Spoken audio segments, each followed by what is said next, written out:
Hello, my dear students. We'll discuss today the lecture first of the chapter Force and Laws of Motion. In this first class of this chapter, we'll discuss the details of force. Force क्या है?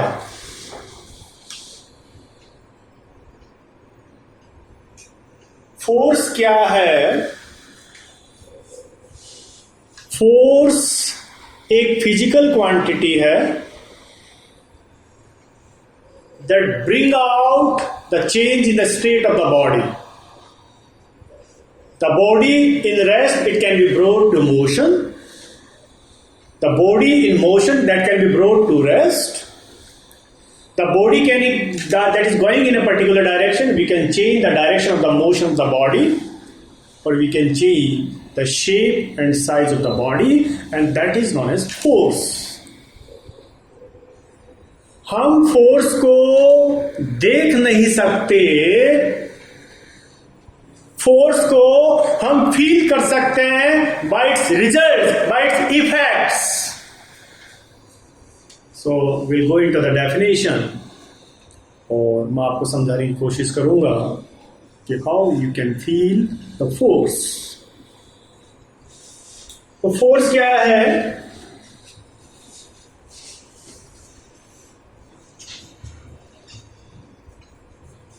Force is an external effort in the form of push or pull, which produces or tries to produce the motion in the body at rest. The body in rest can be brought to motion, or stops or tries to stop a moving body. जो moving body है उसको हम रोक दें, or we change the direction of the motion of the body, or we can change the shape and the size of the body. And this is what? The force. अभी मैंने बताया कि force से हम ये चेंजेस कर सकते हैं, बट फोर्स को देख नहीं सकते. फोर्स को हम सिर्फ फील कर सकते हैं bye it's results, bye it's effects. So we'll look into some effects of the force. There are some illustrations जो आपको फील करवाएंगे कि फोर्स क्या कर सकता है. बेटा एक स्प्रिंग है, और इस स्प्रिंग को हमने दोनों एंड से पकड़ के यूं खींचा तो इसका साइज इंक्रीज हो गया है. यहां पर ये बॉल है, और बॉल को दोनों हाथों के अंदर पुश किया तो इसकी शेप चेंज हो गई है. फोर्स दो तरह का है, एक बैलेंस्ड फोर्स है, एक अनबैलेंस्ड फोर्स है. ये दोनों एग्जांपल्स बैलेंस्ड फोर्सेस को बताते हैं. ये दोनों एग्जांपल्स बैलेंस्ड फोर्सेस को बताते हैं, क्योंकि स्प्रिंग है वो दोनों तरफ से इक्वली इंक्रीज हो रही है, और इस बॉल की शेप है दोनों साइड से बराबर फोर्स लग रहा है, इसीलिए इसकी शेप चेंज हो रही है. So this is an example of balanced force.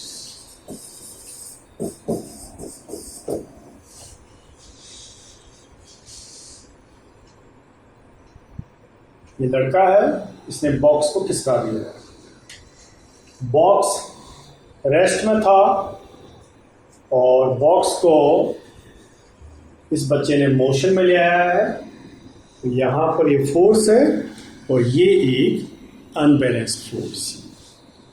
सो ये कुछ इलस्ट्रेशंस हैं जो आपको बताते हैं कि फोर्स क्या कर सकता है. Force can change the state of the body. A body in rest can be brought to motion. The body in motion can be brought to rest, or we can change the direction of the motion of the body, or we can change the shape and size of the body, and that is known as force. Now, force का unit क्या होगा? Force का unit होगा Newton. So Newton is the unit of force.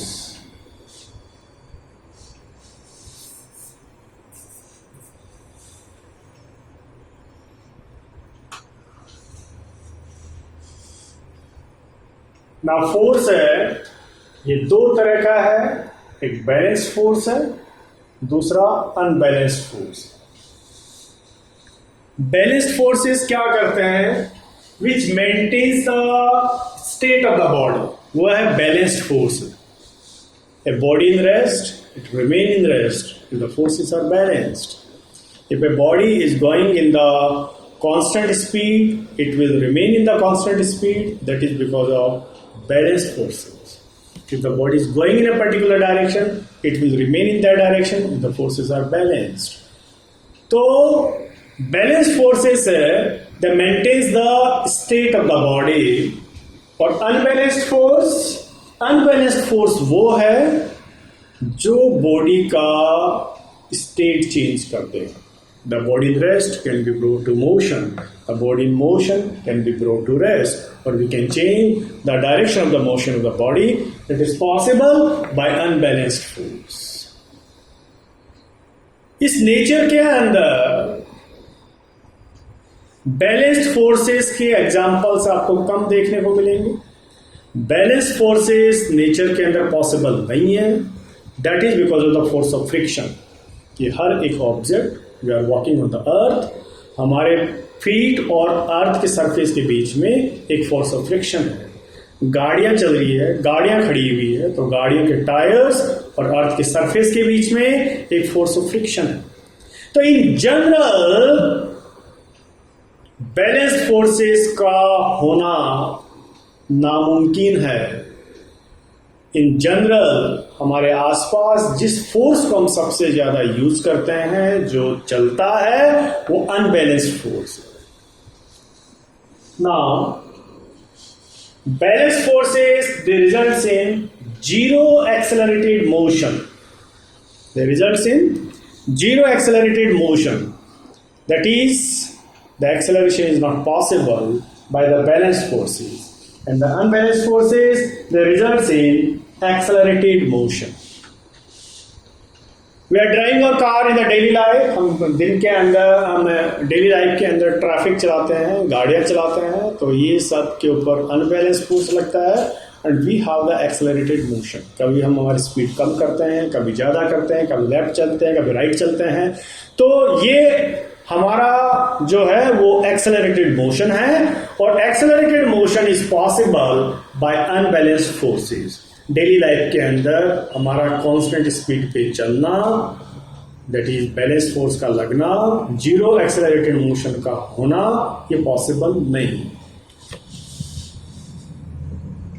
अब एक छोटा सा example है, बड़ा प्यारा सा, जो आपको एक्सप्लेन करता है कि in which case the force is balanced and in which case the force is unbalanced. बच्चों ये टग ऑफ वॉर है, और टग ऑफ वॉर के अंदर आप देख रहे हैं कि इधर 3 प्लेयर है, इधर 3 प्लेयर है। ये इधर 300 न्यूटन का फोर्स लगा रहे हैं, और इधर जो स्टूडेंट्स है वो भी 300 न्यूटन का फोर्स लगा रहे हैं। तो यहाँ पर है क्या कि जो फोर्स है वो बैलेंस्ड है। 300 इधर लग रहा है, 300 इधर लग रहा है, तो 300 माइनस 300 0 न्यूटन। तो यहाँ पर जो फोर्स हुआ तो बैलेंस्ड है, यहाँ पर किसी तरह का एक्सेलरेशन नहीं है। दोनों प्लेयर्स खिंचमतान मचा रही है।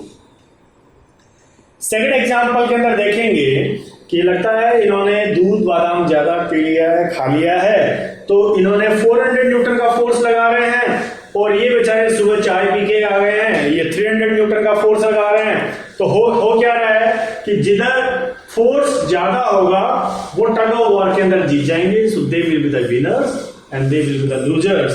तो यहाँ पर फोर्स क्या है? अनबैलेंस्ड है, but because of the difference of 100 newton. So ये आपको एक्सप्लेन करता है in which case the force is balanced and which case the force is unbalanced.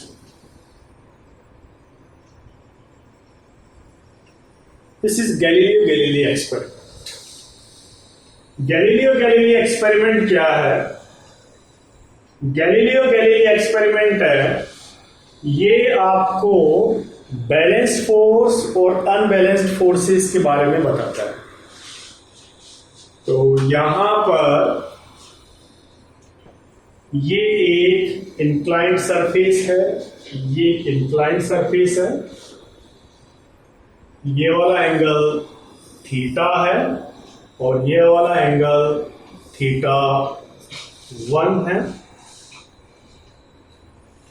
यहां से लेके यहां तक की ये जो हाइट है वो h है और यहां से लेके यहां तक की जो हाइट है ये h1 है।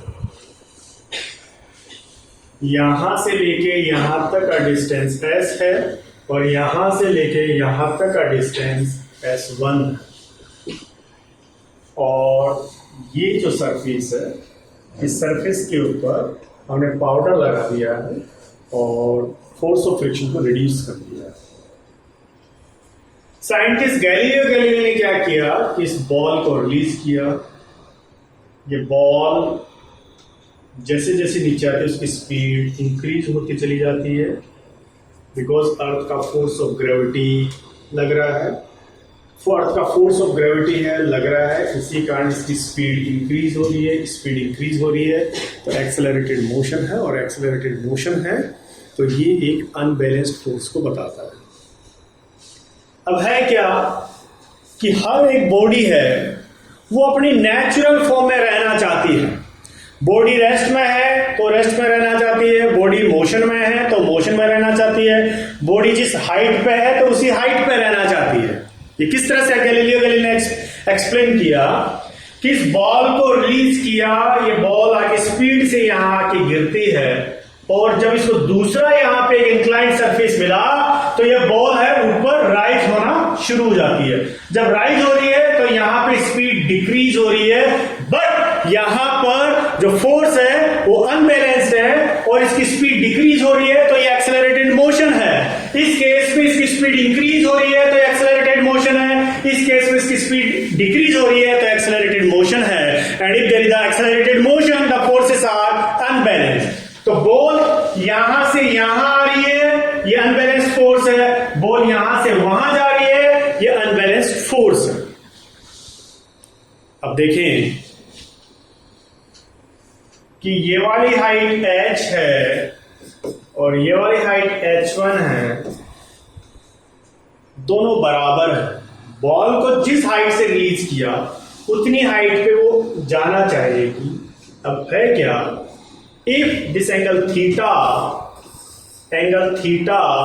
इज इक्वल टू थीटा 1, ये वाला एंगल और ये वाला एंगल इक्वल है, दैट इज व्हाट, इनका जो इंक्लाइंड सरफेस है उनका इंक्लिनेशन बराबर है। तो इस केस के अंदर कि ये बॉल यहां से यहां आती है, ये डिस्टेंस कवर करती है s, और ये बॉल यहां से यहां जाती है तो ये डिस्टेंस कवर करेगी s1।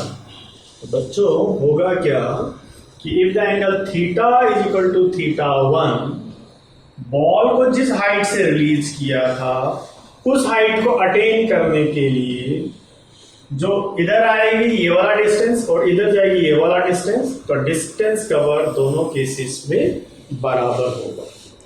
अगर angle theta is equal to theta 1 है, जिस हाइट से बॉल को रिलीज किया उस हाइट पर पहुंचने के लिए बॉल ने ये जो डिस्टेंस कवर किया, this distance s1 is equal to distance s। आप पहले इस कॉन्सेप्ट को देखें, और यहां पे ये एक्सप्लेन करता है अनबैलेंस्ड फोर्स को। नाउ अब हम देखेंगे कि यहां पर आपने देखा कि अगर ये angle theta is equal to theta 1 है और ये वाली हाइट h है और ये वाली हाइट h1 है, तो जब एंगल इक्वल है तो ये बॉल यहां से यहां आती है bye covering the distance s, the ball will go in this peak, the ball will go on this side to cover the same height, it will cover the same distance अगर angle equal है। अगर ये angle छोटा करते चले जाएंगे, अगर ये एंगल छोटा करते चले जाएंगे, to reach the same height the body have to cover the longer and longer distance, जो आपको नेक्स्ट मैं आपको पिक्चर के जरिए शो करूंगा। अब देखें आप, मान लो कि हमारा ये वाला एंगल थीटा है, ये वाला एंगल थीटा 1 है, ये वाला एंगल थीटा 2 है और ये वाला एंगल थीटा 3 है। तो मैं ऐसा बोल दूं, angle theta is equal to theta 1, theta 1 is greater than theta 2, theta 2 is greater than theta 3। यह आपकी सिचुएशन, और सभी केसेस के अंदर ये वाली हाइट h है, ये वाली हाइट h1 है, ये वाली हाइट h2 है, ये वाली हाइट h3 है। That is what h is equal to h1, that is equal to h2, that is equal to h3। Height सब सेम है, लेकिन एंगल का रिलेशन ये है। तो यहां पर हम क्या करेंगे कि मान लो ये वाला डिस्टेंस s है, ये वाला डिस्टेंस s1 है, ये वाला डिस्टेंस s2 है, यहां से लेके यहां तक का डिस्टेंस s1 है, यहां से लेके यहां तक का डिस्टेंस s2 है, यहां से यहां तक का डिस्टेंस s3 है। तो s is equal to s1 and s1 is less than s2, s2 is less than s3। अब देखें, 1 मिनट के अंदर समझना आपने कि इस बॉल को मैंने रिलीज किया,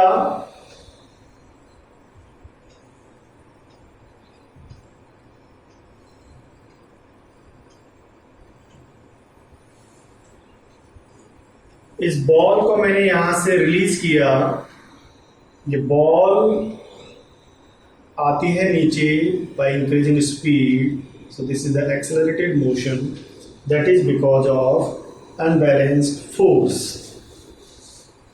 जब angle theta is equal to theta 1 है, तो जिस हाइट से बॉल को रिलीज किया उस हाइट को अटेन करने के लिए it will cover the same distance, that is what s is equal to s1।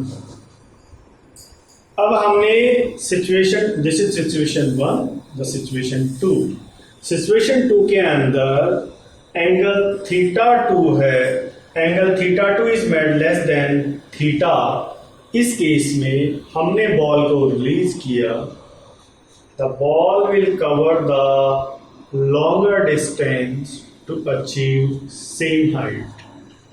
Next case के अंदर हमने बॉल को यहां से रिलीज किया, ये बॉल यहां पर आती है, और इस केस के अंदर it will cover the much more distance to reach same height.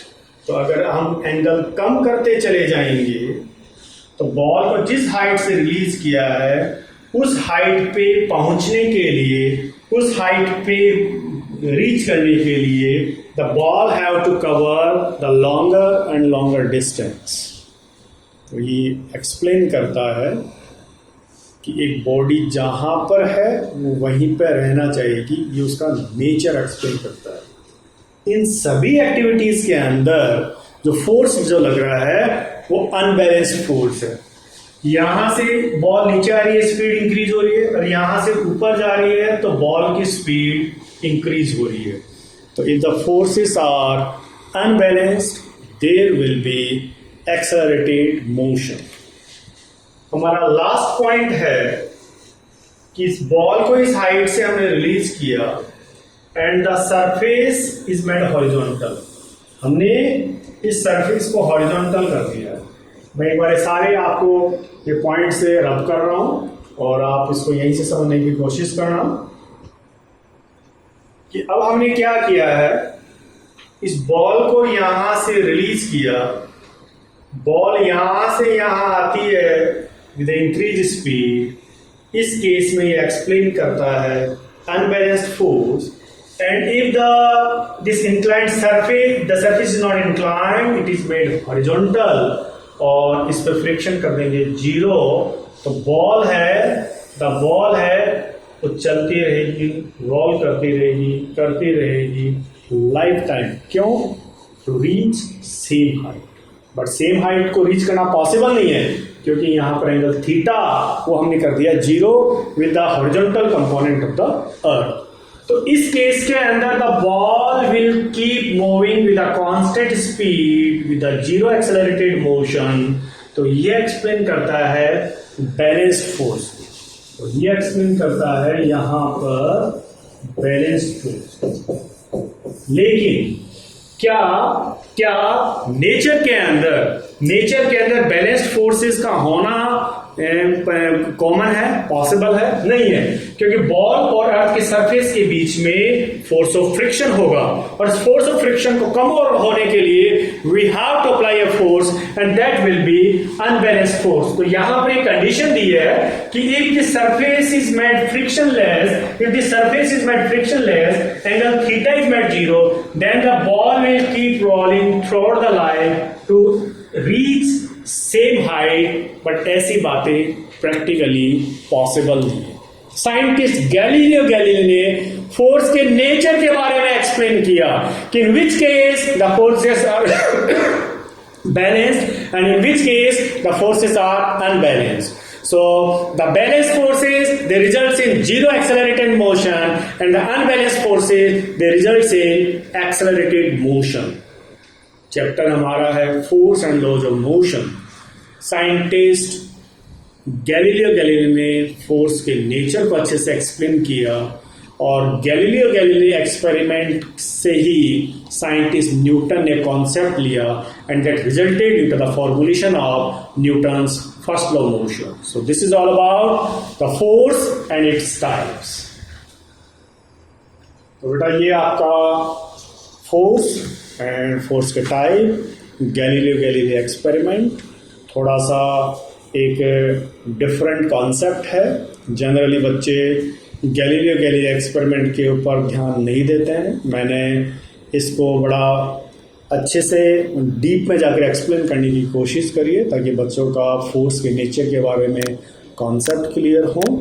और आप अभी जो वीडियो है यूट्यूब पे डलेगा, 3 दिन तक ओपन रहेगा, आप देखें. और एकेडमी की आपको परमानेंट सर्विसेज चाहिए तो आप एकेडमी की वेबसाइट को विजिट करें. Thank you.